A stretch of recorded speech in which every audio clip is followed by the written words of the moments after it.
आप प्रस्तुत करिए प्लीज। मैंने पहले आपका नाम लिया। सर, मैं आपकी अनुमति से प्रस्ताव करता हूं कि उत्तर प्रदेश सेवा नियमावली 2023 उत्तर प्रदेश विधानसभा के नियमावली उत्तर प्रदेश विधानसभा की प्रक्रिया तथा कार्य संचालन नियमावली 2023 में निम्न संशोधन प्रस्तावित में निम्न संशोधन कर दिया जाए। मान्यवर,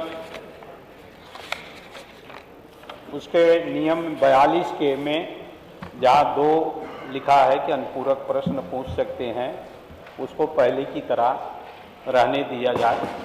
2 की जगह पे या 3 रख दिया जाए या पहले की तरह रखा जाए। नियम 74 में 50,000 रुपये के स्थान पर पहले 500 रुपये का जुर्माना था। अब समय बीता है तो अब आपने एक साथ जो प्रस्ताव किया गया है 50,000 का, मेरा यह सुझाव है कि उसको 50,000 के स्थान पर 5,000 रुपया रख दिया जाए। तीसरा मान्यवर, नियम 315 जिसमें सापेक्ष आर्द्रता है, जो नियमावली हमारी प्रतिदिन की कार्रवाई होती है उसमें सापेक्ष आर्द्रता की दिया गया है, जिसमें क्रमांक 27 पर अंकित है सदन के कार्य स्थगित करने के प्रस्ताव तो प्रस्तुत करने की अनुज्ञा, तो उसको क्रमांक 0 आवर में क्रमांक 4 पर रख दिया जाए। ये मेरा 3 मुख्य रूप से संशोधन है। मान्यवर, इस पर कुछ कहेंगे आप? कहें। हाँ जी।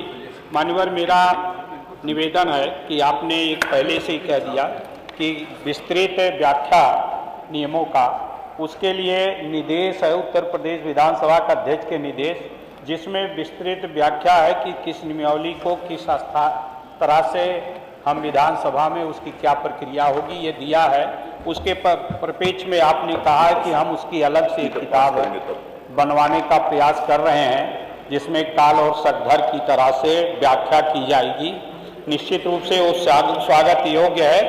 मान्यवर, इसमें अनुसूची भी जो निर्देश है उत्तर प्रदेश विधानसभा का अध्यक्ष के निर्देश, इसमें कुछ अनुसूचियां दी गई हैं और उस अनुसूचियों में बहुत सी हमें जानकारी प्राप्त होती है। जैसे चुनाव के संबंध में भी जब हम विधान परिषद या कोई कमेटी में हम समानुपातिक चुनाव करते हैं तो उसकी क्या प्रक्रिया होगी, ये सारी चीज़ें इसमें दी गई हैं। तो मेरा ये भी सुझाव है कि इस अनुसूची जो इस निर्देश में दिया गया है वो सारी अनुसूची भी नियमावली में जोड़ दी जाए। इसके साथ साथ मान्यवर, मेरा एक निवेदन और भी है। मान्यवर, नियम जो प्रस्तावित है नियम 14 में अनुच्छेद 174 के अधीन रहते हुए साधारणतया प्रत्येक वर्ष में सभा के 3 अधिवेशन अर्थात आय व्यय का अधिवेशन, वर्षाकालीन अधिवेशन व शीतकालीन अधिवेशन और 90 दिन के उपवेशन होंगे, जिसमें यथासंभव 2 माह के अंतर्गत पर कम से कम 10 कार्यकारी दिवसों के लिए विधानसभा का सत्र बुलाया जाएगा। मान्यवर, ये नियमावली में है। आपने भी जो नियमावली अब हमारे संज्ञान में जो आई है, जो प्रस्तुत हो रहा है विधानसभा में, उसमें भी ये यथास्थिति रखने का काम किया गया है।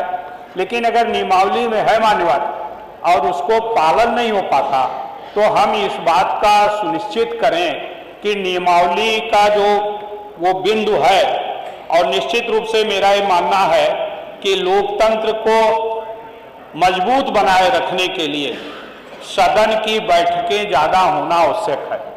ये किसी के विवेक पर हमें नहीं छोड़ना चाहिए। अगर नियमावली में है तो उसको हमें पूरी तरह से उस नियमावली का पालन करना चाहिए, और यथासंभव 90 दिन है तो 90 दिन का यथासंभव का तात्पर्य नहीं है कि 90 दिन का 9 दिन भी हो सकता हमने भी किया हो, किसी ने भी किया हो। हम ये नहीं कहते किसकी गलती है।